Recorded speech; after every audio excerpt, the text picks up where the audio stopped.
Paul. Happy Friday, everybody, on NFL Live. Hannah Storm, we have RC, we have Dano, and we have Mina. Marcus. Hey, Mina. Marcus. From Marcus. From far away. Marcus, yeah, he's nowhere to be seen. We have an AFC heavyweight headlining week 4. We got the Chiefs and the Ravens, and we got it underway last night. NFC West showdown with a wild ending. This is looking like the best division in football so far. All right, RC, so here we are, end of the game, and we got Kyler.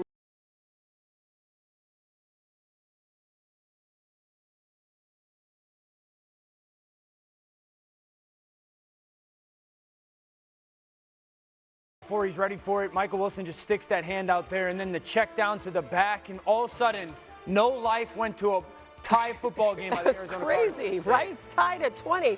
Following the touchdown, though, it's just terrible. I mean, this was a killer. Chad Ryland. We wanted to add some excitement to the kickoff, and the dynamic kick it doesn't land in the landing zone, and now the Seattle Seahawks get the ball at the 40-yard line. Yeah, that's an automatic penalty. You get the ball at the 40. It's just hard to believe how special teams have impacted these games so far. How about this? Sam Darnold to Jackson Smith and Jigba. Yeah, I would tell you that this has become one of the best quarterback-wide receiver duo combinations we have in the NFL. And then Jason Myers, who had missed one earlier, this time he nails a 52-yarder, and Seattle wins it again, 23-20. It's their 8th straight win over the Cardinals. The Cardinals fall to 2-2. The Hawks go to 3 and 2-yarder, and Seattle wins it again, 23-20. It's their 8th straight win over the Cardinals. The Cardinals fall to 2-2. The Hawks go to 3-1, and just exactly what you said, Dan. Yeah. This Darnold to JSN connection is so effective. He's completing 10% more of his passes when targeted. Okay, the third downs that basically end the football game are the story, and it's connection. So this is 3rd and 6. I love the play call, I love the execution. So 3rd and 6, RC knows this. This ball's getting snapped at about the 25. So this defensive back right here, he's going to be sitting at the sticks, meaning he's going to be sitting right around the 21-yard line, expecting that ball come out. Here's Jackson Smith and Jigba.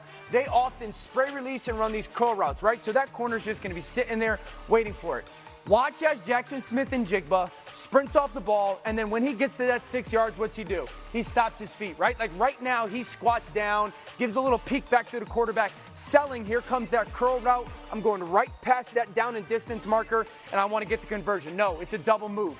Sam holds his eyes, and then the ball's thrown absolutely perfect down the sideline. Absolutely perfect by Sam Darnold. That's a 3rd and 6 conversion to basically salt the game. Now go to the game-winning throw, right? After that kick that goes out of bounds or missing the landing area, JSN's at the bottom of the screen. They cut his split. So why do they cut his split? They're trying to get a chunk. Cut split, he can go out, he can go in, or he can go all the way across the field. So we're creating a 3-way go for him, challenging to that defensive back.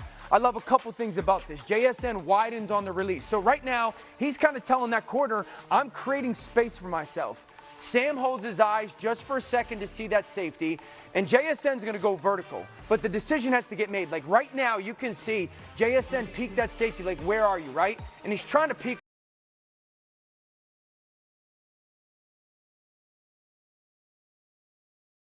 coverage against JSN. Sam Darnold's going to go to him with the football. Yeah, JSN is having a superstar leap this season, and watching. Again, there's a couple things that jump out to me. One, his emergence is like a true 3-level threat. It's kind of crazy, guys, to think back to his rookie season. He was a first-round draft pick. Remember that. But he was mostly used in the slot on little hitches and screens, and now he is completely used on the perimeter, downfield, runs the entire route tree. And then the other thing, and Dan really alluded to this when he talked about the connection with Darnold, is just the faith that his quarterback has in him. Yeah. The Seahawks do a great job of helping JSN get open through their formations, the way they bunch him, stack him, etc. But on throws where he has less than 3 yards of separation, he leads all receivers in yards per route run. He's only behind Amon-Ra St. Brown in EPA, expected points added. And you saw it on the back shoulder. There was an out. Darnold just believes that even if it doesn't look open, he's going to get open. And that is something that feels completely sustainable over the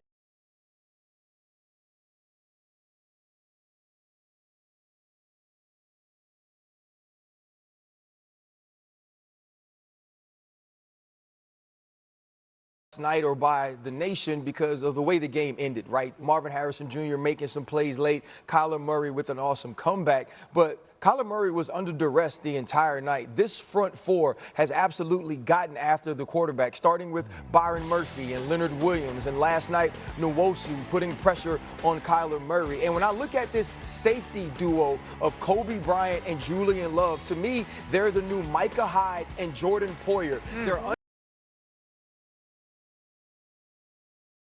underrated. They're not talked about as much as some of the other bigger names, but they consistently make plays and they feed off of one another so well. And then Ernest Jones anchors everything in the middle of the field. When they get back Nick Emanwari, who's the rookie who was going to start at nickel, I'll be interested to see what Mike McDonald does with him, because Mike McDonald is showing me week in and week out, he's truly a defensive genius with the simulated pressures, the disguises, adding one and running fire zones, man-to-man zero on the back end. They're so creative because they're so talented. Can I ask you a question on defense? So, like, it's one of my favorite offenses to watch on tape right now. I think they throw so much personnel grouping and motion and shift and motion and under center and shot. Is it fair to say that offensively they're in a group from a defensive perspective that is throwing as much at you as anybody? And then defensively, are they as physical as anybody in the league, all 11? Yeah, they're absolutely physical. They run to the ball, they hunt. Here is what I say about Seattle offensively that makes them extremely difficult. Everything looks the same. Yeah. Right? From one formation, you can get run, you can get play action boot, you can get a shot. From so many different split alignments, Jackson Smith and Jigba, like you said, you can get the crosser, you get the deep post, you get the out, and you get basically what's a slot fade, right, with nobody outside of you because of the reduced split. Correct. And I say this all the time. Training camp is where they got better. Yeah. Facing Mike McDonald, facing Clint Kubiak, going against one another, that schematic sort of challenge makes you better when the season starts. Yeah, good point. Well, RC, you left camp and you texted the group chat, Jackson Smith and Jigba is going to be a problem this year. I remember it. Against the Packers, we now know are awesome.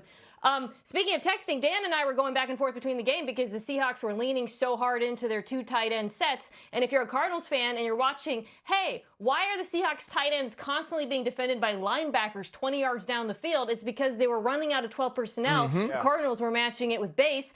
It's exactly what we've been talking about all season. I do want to say one thing about the offense, though, before we move on. I do not like the conservatism late in the game, and this has now been an issue for a couple of games with this offense and the play caller. I did not love them at midfield going run, run, run to set up the long field goal. Your passing attack is too good to turtle up that way, and they're going to lose against better teams if they don't. Well, this is what you want, Mina, right? You want them to be winning, but then room for improvement. This feels like one of those teams that's just going to get better and better in a very, very tough division. By the way, they travel really well under McDonald. They never lose on the road. All right, to the AFC heavyweight fight this weekend. As the Ravens, they're traveling to Kansas City to take on the Chiefs. Let's take a look at Baltimore's defense here, shall we? Actually, for all the criticism that they've engendered, this is pretty much like last year. A reminder, last year they were really slow out of the gate. They started 1-2, but they finished 12-5, won the AFC North, and they ended. Right, and that's huge when you look at the way that Detroit was able to dominate them in the run game in between the tackles. But the other piece of it is, for me, like when your best players don't play like your best players, it's an issue. And if you look at Roquan Smith in that last game, he just wasn't there. He wasn't physical. He wasn't diagnosing. He wasn't anticipating. He wasn't impacting the game. And that worries me because, to me, that's now a year and 3 games. He hasn't looked like himself. And the Detroit Lions weren't scared to go for it on 4th down, weren't scared to take chances because you couldn't stop them. And so how is Zach Orr going to figure out a way to get Kyle Hamilton more involved, to get Roquan Smith more involved, but also find ways to make plays in critical football moments, because we haven't seen that from them against Buffalo in week 1 or last week against Detroit, the two good teams they've played. Yeah, you guys know the phrase iron sharpens iron? The Ravens' run defense against the Chiefs' rushing attack is like cotton softens cotton or something. Like, it's the opposite of that. Whoever fails in this matchup, we are going to feel so terrible about, like, if the Chiefs can't run on Baltimore, they can't run on anyone. Exactly. If Baltimore can't stop the Chiefs, that's a problem. I'm interested in seeing from, Ryan, you mentioned Zach Orr. He made that Brilliant midseason adjustment last year to fix the pass defense. I want to see if he has a card to play in the run defense. Matabike being out, it hurts them a lot structurally. Do they maybe play a safety a little bit closer to the box? Do they switch it up with the linebackers that they're starting? It feels like something has to change, and it feels incumbent upon the defensive coordinator to figure this out. All right, so I know iron sharpens iron is Proverbs 27:17. I don't know cotton sharpens cotton. Wow, that's by the way, that's Mina Kimes, 1 and 1. love the Bible knowledge. That's really good. Can you give me some football knowledge? Yeah, I tried. How do they face? Listen, they have a terrible record there. Terrible one against Mahomes. How do they rectify that? Well, I think if you're the Ravens defensively, there's two things that you're like, hey, we're going to stop this. One, stop the 2x2 RPO out of Kansas City. I would say that's probably the thing that they feel most comfortable running. And I would tell you it's not overly exotic. You know, they're going to get into the shrunk splits and they're going to run sticks or outs or motion and run an out or a stop. So it's not overly exotic. And I think the second, so this is their 2x2 RPOs. You know, they're like, RC, you know this. They're just going to try to get cut slits, numbers. They're going to motion, and if there's one safety in the field, Patrick's going to throw the football. And they're kind of mirroring it side to side. So Patrick sees that one safety.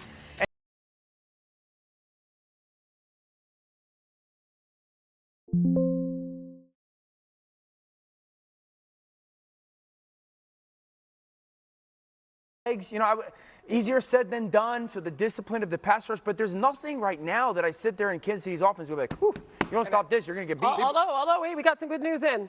Yes, Xavier in NFL Live. Yes, Xavier, thank you. You're welcome. Help is on the way, Xavier. Why don't you take this? I didn't know it was up there for real. My bad. Okay. But this is good news, right? No, this is excellent news, and I think it's excellent news because of Tyquan Thornton's emergence. Yep. Right? You know that you have another valuable threat at the receiver position. Now you add Xavier Worthy to that, and I want to see if they're going to utilize him in that role we saw develop down the stretch, where it wasn't all about taking the chunk shots. It was about putting the football in his hands early. I love it. RC breaking news. Let's go. It was an accident. That's good. I read social media when I'm driving in my car. While you're passengering in your car. Okay. Not all of us have to drive our cars to work. We are just getting started on NFL Live. Can Baker Mayfield and the Bucs upset the defending champs, or will the Eagles still prove they are the team to beat in the NFC? We're kind of split on this one, but hear what Baker told South Pal today. And how about the Colts off to a surprising 3-0 start with Danny Boy, our Dan the Man, heads to the touch screen to show us how he can keep the momentum going against the Rams. NFL Live is brought to you by the all-new ESPN app. All of ESPN, all in one place. Your home for the most and best. And a lot of this has to do with the competition. This Chargers defense is really good. In fact, the last two games against Vegas and Denver, they have held those quarterbacks to significantly under this total.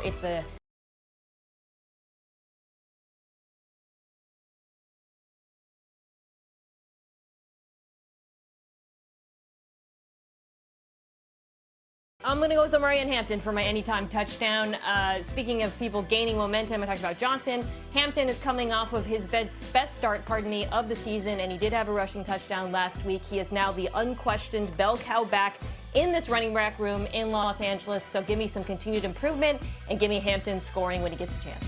Yeah, he has the most scrimmage yards by a rookie this season, Omari and Hampton. So we're looking at plus $4.96, so a $10 bet pays out $49.60. Mina, we're just trying to make people some money here. ESPN Bet Mint Club is your gateway to exclusive rewards, weekly offers, and exciting monthly getaways, all unlocked when you link your ESPN and ESPN Bet accounts. Plus, receive a $10 bonus bet when you link your accounts today. Okay, time now to read and react. We're going to check in on some other quarterbacks facing tough defenses this week, and we're going to start in Dublin. Aaron Rodgers will have his hands full against that Vikings defense. This is a Vikings team that runs a lot of zone. In fact, the second highest rate in the NFL, more specifically, their ability to apply pressure in their zone. Aaron Rodgers has not fared well when pressured in his zone defense this season. He has been sacked more times than he's had completions. He's even intentionally thrown the ball away more. RC, I can't help but remember the last time he faced that Brian Flores defense when he was picked off 3 times and he was sacked 3 times. How do you see this matchup playing out? About the same way it played out last time. Everything that the Vikings do defensively attacks the weaknesses of the Pittsburgh Steelers and takes away their strengths. They're going to take away the quick pass. They're going to attack this offensive line and put pressure on Aaron Rodgers. The only answer will be the ability to find a run game. Pittsburgh ain't got one of them either. This is going to be a very difficult matchup for the Steelers offense. And you know it's bad when RC doesn't pick the Steelers as we show you our picks for the first time, and the gong. Unsurprising. We are all on the Vikings. I'd rather be right than like. I actually think, I think our scores are probably a little closer than we actually truly feel. I heard you have the same score, by the way, Dano, for every single pick I pick every game today. the same score. Yeah, and you Oh, only the had Dan one special. show today, It's so back. what gives? I mean, you could have, had a little imagination. Only one show today. I mean, you've been watching Ryder Cup all day. Yeah, exactly. I wish the announcer was better, but Oh, that's the real Dan, I'm man. joking. That's another story. He's a Hall of Famer. Hey, gracious, them fighting words. Can he putt for them, please? Oh, how about another Dan, Daniel Jones? Yeah, no kidding. Ranks top 5 in play action, first downs, passing yards, yards per attempt. Rams have defended the second fewest play action plays this season with 17. The same number of first downs that Jones has all by his lonesome on play action. Oh my goodness, he hasn't turned the ball over. I mean, they've only punted 1 time this season. What's working for him? They move the launch point all the time. It's rare when you watch this offense play in Indy right now where Daniel will throw a ball and the next pass attempt will be from that same location. And the way that they can do it with some of their run action, 2 tight ends on the field, which everybody knows that me and this show absolutely loves. They pull the backside tight end. They've got a front side tackle. This is one of those I call 7.5-man protections. Daniel's making that wide zone fake. Is he going to bootleg all the way out? Is he going to just set up behind that offset guard? So look at this pocket now. This is easy for a quarterback to operate with. And then there's that deep out route to Alec Pierce. Beautiful job of just confirming that protection.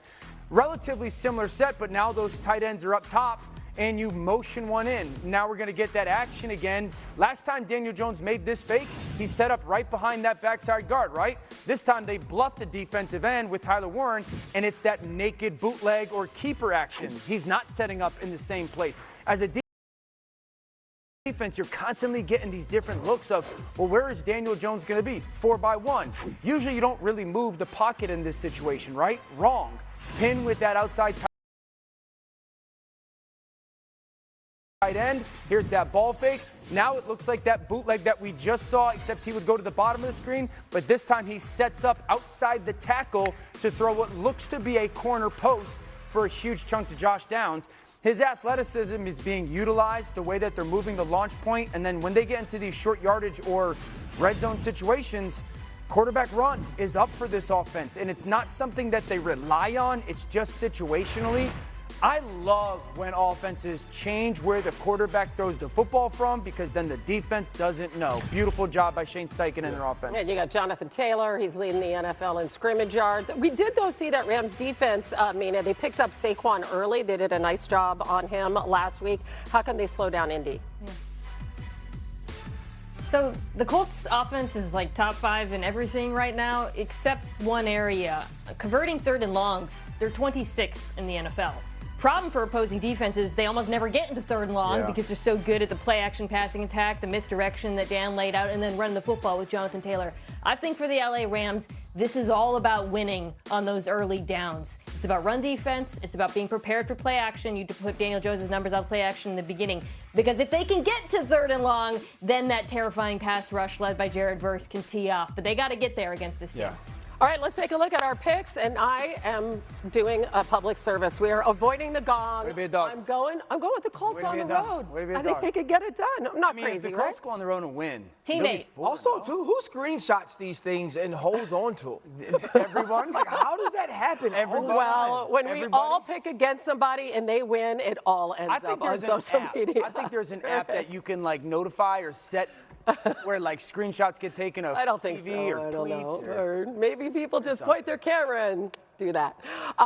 Coming up next. So we're right. The things that we're contemplating here today. And the Buccaneers, Eagles coming off that huge comeback win, and the Bucs have needed game-winning score in the final minute of every win this season. Sal Palantonio joining us now. So how is Baker and that offense preparing for this titanic matchup of unbeaten Sal Pal?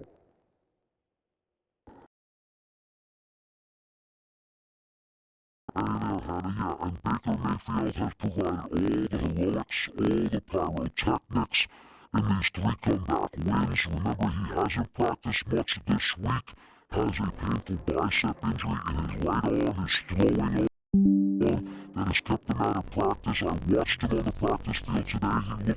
like he was bicep injury in his right arm, his throwing arm, that has kept him out of practice. I watched him on the practice field today. He looked like he was throwing the ball fine.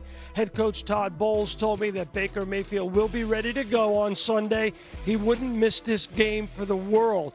Remember last year, almost a year to the day, September 29th, 2024, the Eagles came into Tampa, and Baker Mayfield was 30 for 47 with 347 yards and 2 touchdowns, and the Eagles got waxed in that game, 33-16. But that was only 4 games into Vic Fangio's defense in Philadelphia, and Baker Mayfield knows that this defense that won the Super Bowl in Philadelphia is much more seasoned and much tougher.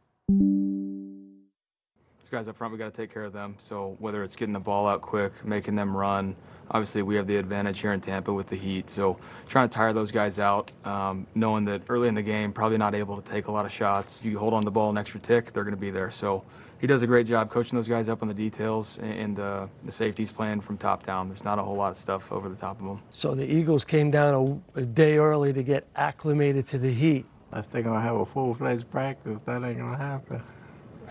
Not going to happen. The Eagles are expected to arrive on Saturday, tomorrow, and have a walkthrough at Raymond James Stadium just to get acclimated to the heat. And Hannah, the game time.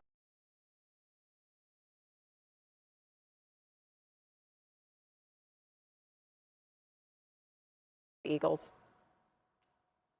Yeah, I think for Tampa, I got 2 questions, similar questions I probably have for anyone playing Philadelphia. 1, can you attack cornerback 2? I actually don't know who's playing. Dory Jackson's banged up, Ja'Cory Bennett as well, but no Mike Evans hurts in this regard. I think through alignment or motion, they have to figure out a way to get Igbukah those matchups. And then, can you run the ball on the Eagles' light boxes? Philadelphia is actually 30th in success rate in run defense this year. Some of that is structural, it's by design. But Tampa's run game, which was so great last year, has been a little bit up and down. I think getting Tristan Wirfs back is huge in this regard. And if they can run the ball well on Philly, and I think they're capable of it, then they can do a good job of controlling this game.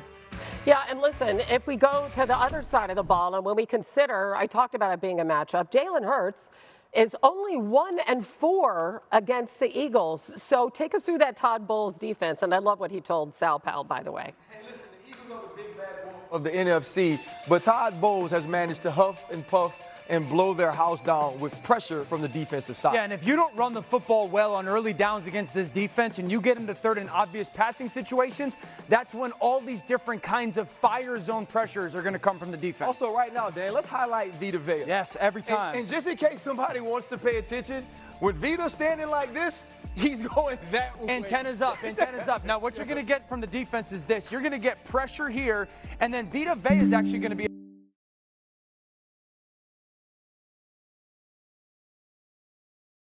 we want to handle the pressure on one side and block Vita Vea on another. That's the big challenge. And the other big piece of this, right, is the way they move on the back end. You see when they motion over, that's going to bring Parrish as well. So we're going to know if we're Tyrod Taylor that we have man-to-man coverage, and with no safety in the middle, it's 0.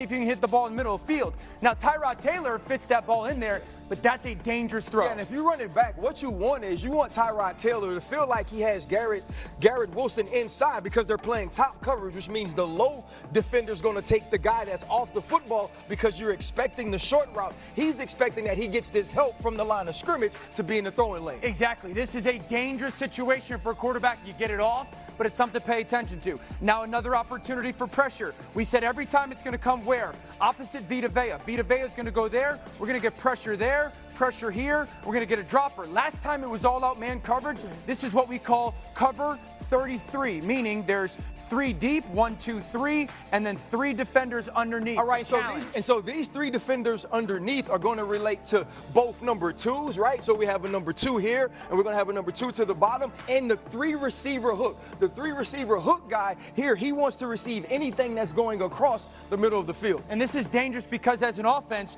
you get caught up in paying attention to Vita Vea, and then you get a defender coming from depth, Antoine Winfield Jr., who's one of the great blitzers secondary-wise in the league. He's skinny enough and slithery enough to get past that guard. And also, if you rewind this to the beginning, if you look at Antoine Winfield's initial track, his initial track starts outside. And so this is going to draw the tackle here. It's going to make the guard not fan out right away and give him an opportunity to duck under with leverage to get to the quarterback. It's relatively similar pressure opposite Vita, completely different coverage. Once again, on 3rd down, if you don't run the ball well against them, you're going to be in trouble. Jalen Hurts has historically struggled against this defense in this situation. I'll highlight Vita Vea again. There it is. The pressure is going to come from there and there. We've seen cover 0, all-out man. We've seen 3 deep, 3 under. And now what we get is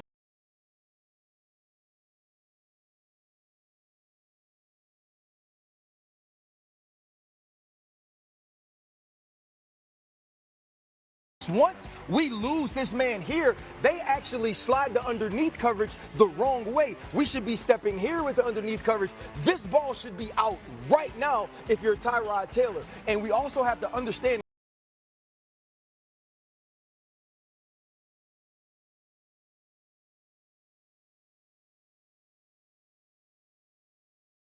from depth.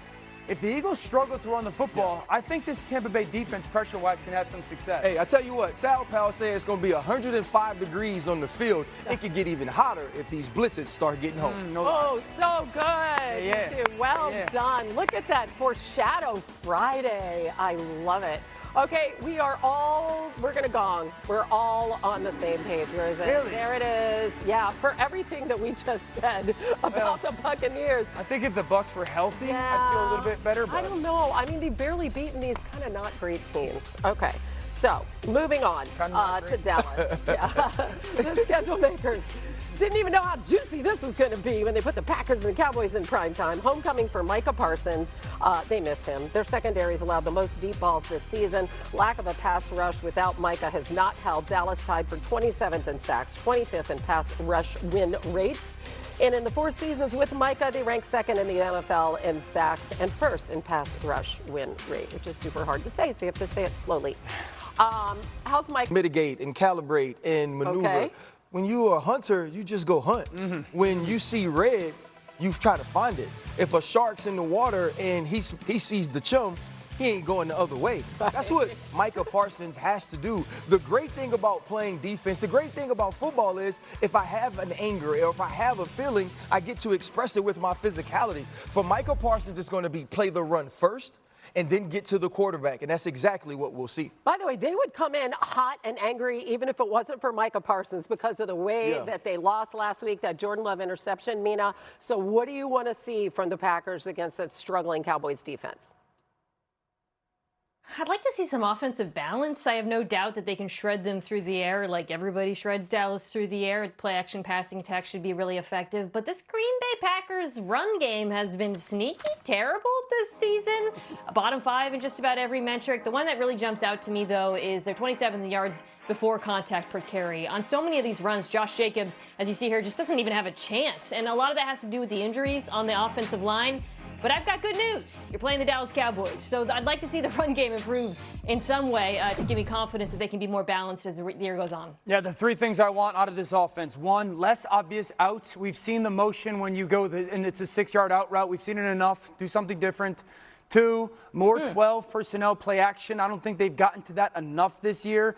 And then 3, hit your shots. They've had dialed up shots. Jordan has not hit them. This is a defense that you're, and I don't want it to be this shot that you hit and the guy's waiting on the ball and the box score says you hit it. I want it to look like if the coverage is perfect, you still make the completion. I think this is a game for the Packers where it's like, this is what we do. We're going to be very good and excellent at that rather than skating by versus a subpar defense. Yeah, nobody on the set, by the way, thinks that the Cowboys are going to win. That's if we lose this one, it was just meant to be. I'm just going to be honest. Once again, there's Dan, 20 former teams. RC, give us a lock in this matchup. That Marcus Mariota would get 8 to 10 running attempts in this game, and it may not all be called quarterback runs, but he would utilize his legs, as we saw last week versus the Raiders. And we saw Bryce Young had some success against this Atlanta Falcons defense last week as well. I also think that Deebo Samuel will be more involved in the creativity of how Cliff Kingsbury gets him the football. We saw that progress last week. Yeah, with McLaurin out. I love that. Mina, what's the key?